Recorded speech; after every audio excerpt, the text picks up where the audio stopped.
Regarded as one of the scariest civilizations in human history, the Vikings were always known for their savage, hedonistic, and violent nature. The Europeans had a lot to say about the Vikings, and their records have trickled through time as some of the most descriptive write-ups about the Vikings. And now, thanks to these records and modern-day historians, we've been able to get a closer look into Viking culture and some of the findings that are undeniably creepy. Join us today as we look at some of the creepy things the Vikings did. Even if you somehow didn't know of the brutal legacy of the Vikings going into this video, it should absolutely be made abundantly clear how much the Vikings loved violence. And though one might assume that sports and recreational activities could be a good way to help them take a break from it, ironically, their sports would make modern sports like UFC and the Super Bowl look like ballet. For instance, take a Viking swimming race. It wasn't really about swimming faster, but it was who could just drown and waterboard their opponent longer.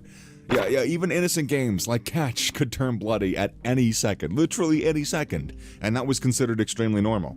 So the way the Vikings played it is that you can stop playing anytime you want, so if you lose an arm, that's your fault, basically. And as such, due to the unrelenting nature of the Vikings, nobody really ever backed down from a challenge.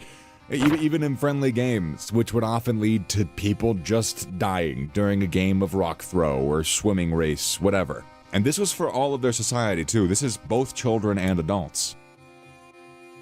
Based on Viking sagas and generational stories, it's believed that the Vikings had to assemble at Uppsala every 9 years to conduct a festival in a bid to please the gods. And obviously, to please the Viking gods, you gotta make sacrifices. There's gotta be blood. At Uppsala, 99 men, horses, dogs, and hawks were sacrificed every 9 years to please the chief deity Odin. It was believed in Norse mythology that to gain the wisdom of the entire universe, Odin once sacrificed himself. To himself. Yeah, he did that by plucking out his eye and throwing it in Mimir's well. And then he shoved his spear Gungnir in his belly in a ritualistic way, and then he hanged himself to Yggdrasil, the world tree, for 9 days and 9 nights. Vikings at Uppsala will sacrifice, like I said, humans, horses, dogs, and hawks in a set of 9 and hang them from the trees of the Holy Grave to recreate the sacrifice of Odin so that he might be pleased.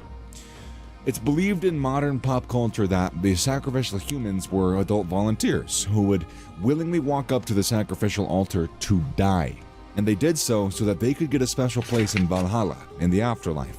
However, both sagas and archaeological findings tell us that the truth was way darker than what we've been made to believe. Archaeological excavations at a sacrificial site have revealed that most of the victims were under the age of 10. Further, a historical record from the 10th century by Ibn Fadlan told the story of a slave girl who tried to refuse to be sacrificed. Well, this angered the Vikings, and they surrounded her, and she was assaulted by at least 6 men, and they dragged her to the altar for her execution. Absolutely brutal. Slavery wasn't invented by the Vikings, but boy did they sure take it to another level. Owning the European saline waters, Vikings were invading the shores of other nations in their tremendous but terrifying longboats, and then creating a network of the slave trade. According to historians, Vikings had their entire economy thriving on selling and buying slaves. Ireland was a particularly favorite spot for raiding among Vikings. Cities like Dublin and Limerick actually began as Viking slave trade hubs. For centuries, Vikings used to use these ports to ship the loot they've gathered, plundering and pillaging the rest of Ireland, Britain, and France. And thanks to pop culture today, it's a pretty common myth that Vikings targeted monasteries specifically for their riches, or that they considered Christianity an inferior religion to their own. While they didn't really have any strong feelings towards any other religions, and of course, the treasure of the monastery was always a bonus to the raid, the primary objective for raiding monasteries was always the monks. Why Vikings were after religious men, you might be asking? Well, because they were literate, and they were usually prone to subjugation. This made them absolutely perfect candidates for slavery, and also, obviously, they were supposed to be castrated. You can't really blame the Vikings for eunuch slaves being always in demand back in Byzantine and the Middle East in those days. In the Eastern Roman Empire and in the Middle East, eunuchs were considered perfect candidates for jobs like teachers, harem guards, administrative roles on various levels, and palace servants. High demand from the East and the easy supply by Vikings elevated Mediterranean slave trade to a nigh industrious level. See, for Vikings, these monasteries were like the source of raw material, which would yield high profits for them. And all they had to do was go on a raid, grab some subservient monks who were already trained in service of God, and ship them to Venice, where they'll be castrated and sold to their Eastern masters. Vikings had a different kind of relationship with their animals. The average Viking family couldn't really afford a barn, so it wasn't irregular to enter their longhouse and find them lying there with the pigs, the cows, and all the rest of the cattle. Vikings also loved their pets, and not only let their cats, dogs, and bears sleep in the bed with them, but they'd also take them on raids. Yeah, and by the way, I'm not going to gloss over that. You did hear that right, that was bears. They had pet bears. Vikings would like to go into the wild and raid bear dens to abduct their cubs. And then when you got a cub, you bring him back home and you raise him, and suddenly you got house bears. Records of Viking households indicate that the boys often outnumbered the girls, and by a fairly large margin at that. On average, a common Viking house might have 4 male children for every 1 female child. And in the worst cases, the ratio may exaggerate to 9-1, in the favor of the boys, obviously. Surely you're thinking, now that's just not how human biology works, or was there something special about the Viking gene that helped them mostly produce men? Well, legends are deceiving. And so is the case with this mystery as well. Vikings gave birth to both males and female babies all the time without much of a difference, but a child wasn't considered a kid to the parent until it was named. The modern ceremony of naming or christening a child in the Western world comes from the Vikings, who had a ritual for the same called ausavatni. A child was welcomed into the family only after receiving its name in the ceremony, so there was a little bit of wiggle room for the parents to abandon the baby if they didn't want it. So, usually, girls were the victims because they were considered weak and not as useful as men. And as such, daughters were often discarded into the wilderness or just thrown to sea and left to die. The reason Vikings were so damn good at overwhelming their enemies during an invasion was how they would bash into enemy lines like wrecking balls with this absolutely reckless method of attack. And they are the reason why the word Berserker is now associated with the Vikings.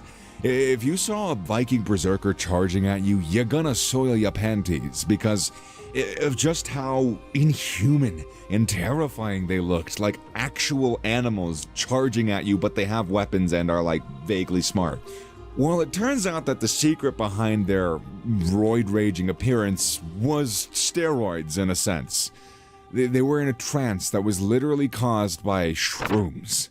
Yeah, good old magic mushrooms. It's really very common amongst Vikings to eat psilocybin mushrooms to make them numb towards pain and violence. And a lot of the areas they were in were native to these hallucinogenic mushrooms, and they absolutely seeped into Viking rituals, which later came into battle too.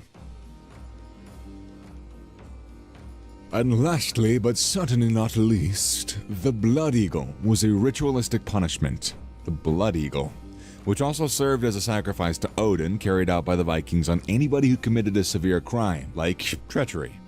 Now, fair warning, this is going to be pretty nauseating, so if you're eating, maybe click to a different video and come back to this one when you're done.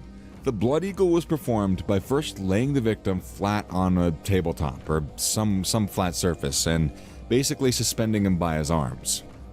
While suspended, the executioner cuts 2 slits in their back, giving access to their rib cage, after which your ribs would then be severed from the vertebral column with a sharp tool, and the lungs would be pulled out through the opening in their backs to create a pair of makeshift wings.